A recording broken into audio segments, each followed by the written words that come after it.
प्रभु यीशु मसीह में आप सभी को सलाम, नमस्कार, जय मसीह। आज हम बाइबल के कुछ आयतों में देखेंगे। बाइबल कहती है यदि तुम प्रभु के सामने दिन बनो तो वह तुम्हें शिरोमणि बनाएगा।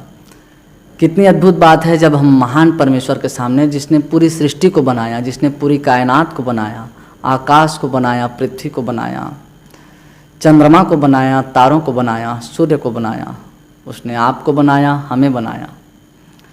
उस महान परमेश्वर के सामने हम जब नम्र होकर, दिन होकर घुटने में आते हैं तो महान परमेश्वर हमें शिरोमणि बनाता है। महान परमेश्वर हमें ऊंचा पद देता है स्वर्गीय राज्य में। हमारा प्रभु यीशु मसीह भी संसार में स्वयं परमेश्वर होकर मनुष्य का रूप धर कर आया, वरन वह स्वयं परमेश्वर होकर, हमारा स्वामी होकर, हमारा राजा होकर वो दास बन गया, वो नौकर बन गया। बाइबल के कुछ आयतों में हम पढ़ते हैं, फिलिपियों 2 अध्याय और उसका 6 और 7 पद में यहाँ पर लिखा है, जिसने परमेश्वर के स्वरूप में होकर भी परमेश्वर के तुल्य होने को अपने वश में रखने की वस्तु न समझा। हमारा प्रभु यीशु मसीह जो स्वयं परमेश्वर है, लेकिन उसने कभी भी इस संसार में आकर किसी को धमकी नहीं दिया, किसी पर अपना रौब नहीं जमाया, बल्कि सबसे प्रेम किया। जो प्रभु यीशु मसीह को नफरत करते थे, प्रभु यीशु मसीह उनसे भी प्रेम करता था।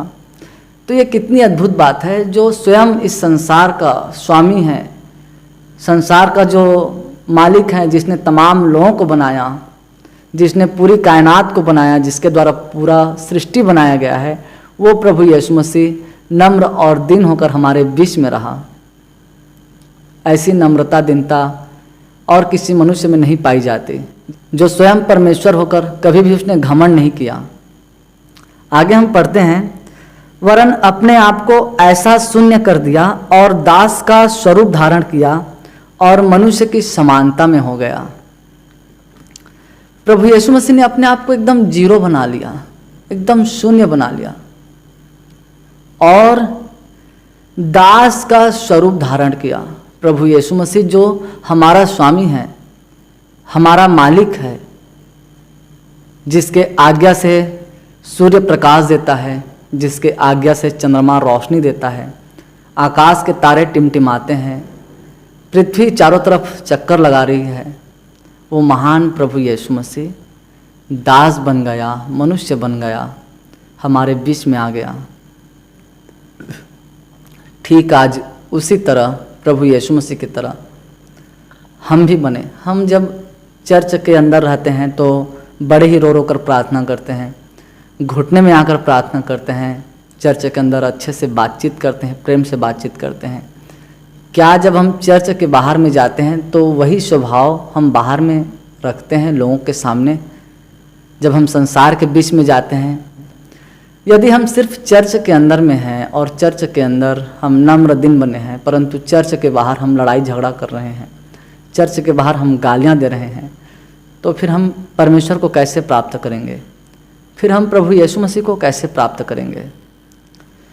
बाइबल में लिखा है, मत्ती रचित सुसमाचार 5 अध्याय 3 पद में, धन्य है वे जो मन के दिन हैं, क्योंकि स्वर्ग का राज्य उन्हीं का है। हम जब इस संसार में प्रभु के सामने नम्र और दीन बनकर रहते हैं तो स्वर्ग राज्य हमारा है। और केवल प्रभु के सामने ही नहीं, परंतु हम हर एक लोगों के साथ नम्र और दीन रहें। कोई हमें गुस्सा से बात करता है तो भी हम प्रेम से बात करें, कोई हमें बेवजह लड़ाई करता है, झगड़ा करता है तो भी हम प्रेम से ही बात करें, कोई बेवजह हमें सताता है तो भी हम नम्र और दीन होकर बात करें। मुझे भी कई लोग गुस्सा से बात करते हैं तो वहाँ से मैं चुपचाप चला जाता हूँ, मैं बात नहीं करता। कोई बेवजह मुझे लड़ाई भी करते हैं, झगड़ा भी करते हैं तो अभी मैं चुप रहता हूँ और बात करता हूँ तो बड़े प्रेम से बात करता हूँ। कई लोग बेवजह मेरा पैसा भी खा गए तो अभी मैंने उनसे कभी भी लड़ाई झगड़ा नहीं किया, मैंने परमेश्वर के हाथ में सौंप दिया, क्योंकि परमेश्वर नहीं चाहता कि हम लड़ाई हों, झगड़ा हो। हाँ, शैतान जरूर चाहता है कि हम लड़ाई करें, हम झगड़ा करें। शैतान कहेगा इसने तेरा पैसा खा लिया, इसने तेरा नुकसान किया है, जा इसके नाम पर मुकदमा कर, केस कर, लड़ाई कर। ये शैतान जरूर चाहता है, लेकिन परमेश्वर चाहता है कि हम माफ़ कर दें, हम झगड़ा ना करें किसी भी बात के लिए। क्योंकि परमेश्वर के दास को झगड़ालू नहीं होने चाहिए। आज हमें यीशु मसीह के स्वभाव को अपनाने की ज़रूरत है यदि हमें यीशु मसीह के साथ जाना है तो। बाइबल कहती है फिलिप्पियों 2:5 में, जैसा यीशु मसीह का स्वभाव था वैसा ही तुम्हारा भी स्वभाव हो। यदि हम यीशु के साथ जाएंगे तो हम प्रभु यीशु मसीह के समान नम्र बने, दिन बने। प्रभु यीशु मसीह ने कभी भी क्रोध नहीं किया, तो हम बिल्कुल क्रोध से दूर रहें और हर एक लोगों से बड़े प्रेम से बात करें। पहला पत्रस 2 अध्याय और उसका 21 और 22 पद में हम पढ़ते हैं, तो यहाँ पर हम प्रभु यीशु मसीह के स्वभाव में देखते हैं, और तुम इसी के लिए बुलाए भी गए हो क्योंकि मसीह भी तुम्हारे लिए दुख उठाकर तुम्हें एक आदर्श दे गया है कि तुम भी उसके पद चिन्हों पर चलो।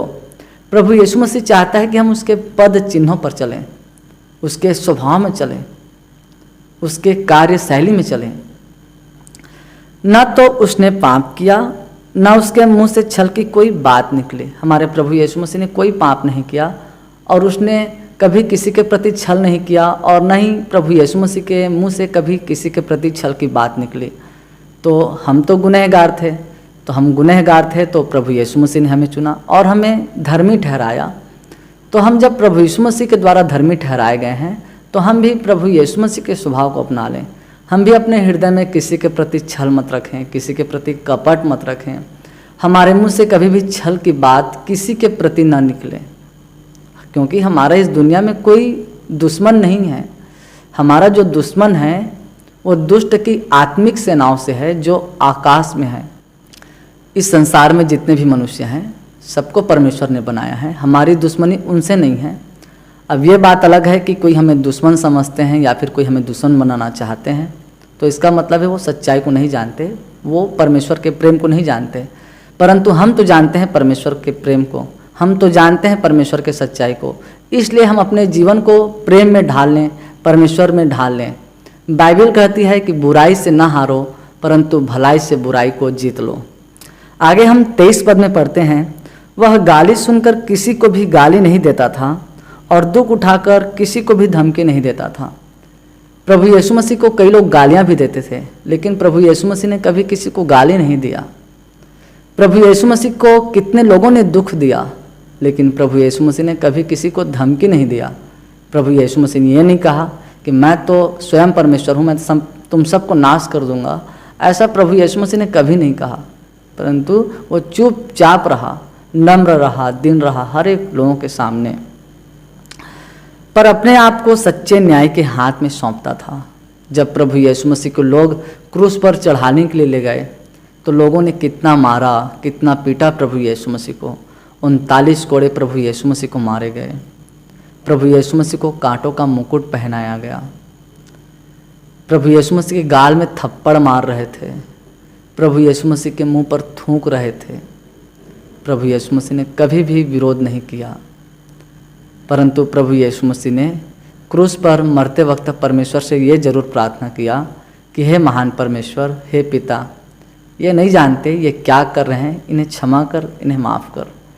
ठीक, आज उसी प्रकार से हम भी अपने सताने वालों को माफ़ कर दें, हम भी अपने दुश्मनों को माफ़ कर दें, क्योंकि ये प्रभु यीशु मसीह ने सिखाया है। ये मैं नहीं सिखा रहा हूँ आपको, मैं तो वही सिखा रहा हूँ जो प्रभु यीशु के वचन में लिखा है। यहूदा इस्करियोती ने जो महज 30 चांदी के सिक्कों के लालच में प्रभु यीशु मसीह को पकड़वा दिया, तो प्रभु यीशु मसीह ने भी उनसे बैर नहीं किया, परंतु यहूदा इस्करियोती को कहता है, जब यहूदा इस्करियोती प्रभु यीशु मसीह को पकड़वाने के लिए आता है तो प्रभु यीशु मसीह यहूदा इस्करियोती से कहता है कि हे मित्र, जो तू करने आया है जल्दी कर। प्रभु यीशु मसीह भी उस वक्त भी यहूदा इस्करियोती को मित्र कहता है। ठीक, आज इसी प्रकार से हम यीशु मसीह के स्वभाव में चलें, यीशु मसीह के चाल चलन में चलें। बाइबल कहती है याकूब 4:10 में, यदि तुम प्रभु के सामने दिन बनो तो वह तुम्हें शिरोमणि बनाएगा। हम केवल प्रभु के सामने ही दिन न बने, परंतु जब हम संसार में जाते हैं, लोगों से मिलते हैं, जुलते हैं, कई लोग हमारा विरोध भी करते हैं, कई लोग हमें सताते भी हैं, कई लोग हमारा नुकसान भी कर देते हैं, फिर भी हम उन्हें माफ़ कर दें, कभी गुस्से में बात न करें। कोई यदि हमसे गुस्सा से बात करता है तो हम प्रेम से बात करें, कोई यदि हमें बेवजह लड़ाई भी करता है तो भी हम प्रेम से ही बात करें। कोई यदि हमें बेवजह सताता है तो भी हम उनके लिए प्रार्थना करें, उन्हें क्षमा कर दें, हम नम्र बने, हम दीन बने। हम इस संसार में रहते हैं, कई बार ऐसा भी होता है कि कई लोग हमारे पैसे खा जाते हैं और पैसा नहीं देते, तो कोई बात नहीं, परमेश्वर देख रहा है, हम क्षमा कर दें, माफ़ कर दें। हम ये ना कहें कि वो मेरा पैसा नहीं दे रहा है तो मैं जाकर उससे लड़ाई करूं, उससे झगड़ा करूं। नहीं, परमेश्वर हमें झगड़ालू नहीं बनाना चाहता। परमेश्वर हमें अपना अच्छा संतान बनाना चाहता है, अच्छा बेटा बनाना चाहता है, अच्छी बेटी बनाना चाहता है। जैसा कि हमने मत्ती में पढ़ा 5 अध्याय 3 पद में, धन्य है वे जो मन के दीन हैं, क्योंकि स्वर्ग का राज्य उन्हीं का है। सोचिए यदि हम यहाँ पर क्रोध कर रहे हैं, ठीक है हम चर्च के अंदर क्रोध नहीं करते, कलीसिया के अंदर क्रोध नहीं करते, परंतु कलीसिया के बाहर में लड़ाइयाँ करते हैं, कलीसिया के बाहर में झगड़ा करते हैं, कलीसिया के बाहर में गालियाँ देते हैं, तो स्वर्ग के राज्य में हम कैसे जा पाएंगे? स्वर्ग के राज्य में हम कैसे रहेंगे? क्योंकि स्वर्ग के राज्य में केवल प्रेम है, केवल आनंद है, केवल शांति है। वहाँ कोई भी क्रोधी नहीं है। क्रोध करता है तो केवल महान परमेश्वर। हम क्रोध करके परमेश्वर का सामना कैसे कर सकते हैं? नीति वचन 18 अध्याय 12 पद में लिखा है, नाश होने से पहले मनुष्य के मन में घमंड और महिमा पाने से पहले नम्रता आती है। यदि हमारे अंदर घमंड है तो हमारे नाश होने का समय बहुत करीब है, परंतु यदि हमारे अंदर नम्रता है, हमारे अंदर दीनता है, तो इसका मतलब महान परमेश्वर की ओर से हमारे जीवन से महिमा प्रकट होगा। यदि हम नम्र बनेंगे, यदि हम प्रभु में दीन बनेंगे, तो हमारे जीवन में प्रभु का महिमा प्रकट होगा। लोग हमें देखकर कहेंगे कि देखो भाई, जब से इसने यीशु को अपनाया है, जब से इसने प्रभु यीशु को अपना उद्धारकर्ता स्वीकार किया है, तब से कैसे नम्र बन गया है, कैसे दीन बन गया है। परंतु हम लड़ाई करेंगे, झगड़ा करेंगे, गालियाँ देंगे, तो संसार के लोग कहेंगे कि भाई ये तो प्रभु यीशु मसीह को मानता है और ये गंदी गंदी गालियाँ देता है, ये लड़ाइयाँ करता है, ये झगड़े करता है, ये बहुत क्रोध करता है। तो हमारे जीवन से फिर परमेश्वर का महिमा कहाँ हो रहा है? हमारे जीवन से यदि परमेश्वर को महिमा नहीं मिल रहा है, लोगों में हमारी बदनामी हो रही है, हमारे कारण हमारा प्रभु बदनाम हो रहा है, तो फिर हम स्वर्ग के राज्य में कैसे जा पाएंगे? बाहर के लोग ही देख कर तय करेंगे कि हम सच्चे मसीह हैं कि नहीं हैं। बाहर में हम गलत काम करके प्रभु को महिमा दे रहे हैं, तो हमारे होंठ से तो प्रभु का महिमा निकल रहा है, लेकिन हमारे जीवन से प्रभु का महिमा नहीं निकल रहा है। इसलिए हम सच्चाई से प्रभु के मार्ग पर चलें। जो तकलीफ़ें प्रभु यीशु मसीह ने सही है, वो तकलीफ़ें हमें भी मिल सकती है संसार में। हम उन तकलीफ़ों को बड़े आनंद से उठा लें और बड़ी ही नम्रता के साथ परमेश्वर के राज्य में चलते रहें, यीशु के साथ चलते रहें, क्योंकि स्वर्ग का राज्य हमारा है। स्वर्ग का राज्य नम्र लोगों का है, स्वर्ग का राज्य दीन लोगों का है, क्योंकि महान परमेश्वर ने हमें प्रभु यीशु मसीह के द्वारा नम्र और दीन बनाया है। ठीक है, मानते हैं कई बार हमारा गुस्सा जल्दी नहीं जाता। हम जब अन्य जाति थे या फिर हम जब संसार में रहते थे तो हम बहुत क्रोधित थे, और जब प्रभु यीशु मसीह में आ गए तो नम्रता, दीनता ठीक है एकदम जल्दी से नहीं आता, लेकिन जैसे जैसे हम परमेश्वर की संगति में रहते जाते हैं तो हमारे अंदर नम्रता और दीनता आती जाती है। बाइबल कहती है कि हम अंश अंश करके मसीह में बदलते जाते हैं। बेशक हमने पिछले जीवन में कैसे बिताया, कितना क्रोध किया, कितना झगड़ा किया, कितने गालियाँ दिए, कितने झूठ बोले, ये हमने बीते समय में किया, लेकिन अब हमारा जो बचा खुचा जीवन है वो हम परमेश्वर को दें, परमेश्वर की इच्छा के अनुसार अब हम अपने जीवन को बिताएं। क्योंकि बाइबल कहती है पहला पत्रस 4 अध्याय 2 पद में, ताकि भविष्य में अपना शेष शारीरिक जीवन मनुष्यों की अभिलाषाओं के अनुसार नहीं, वरन परमेश्वर की इच्छा के अनुसार व्यतीत करो। बाइबल कहती है, परमेश्वर का वचन कहता है कि भविष्य में अब शेष बचा हुआ जीवन अर्थात शेष सारा जीवन मनुष्य के अनुसार मत बिताओ, परंतु परमेश्वर की इच्छा के अनुसार बिताओ। तो बीते समय हमने जो भी किया सो किया, कोई बात नहीं, लेकिन अब हमारा जो आगे का जीवन है ये हम प्रभु की इच्छा के अनुसार बिताएं।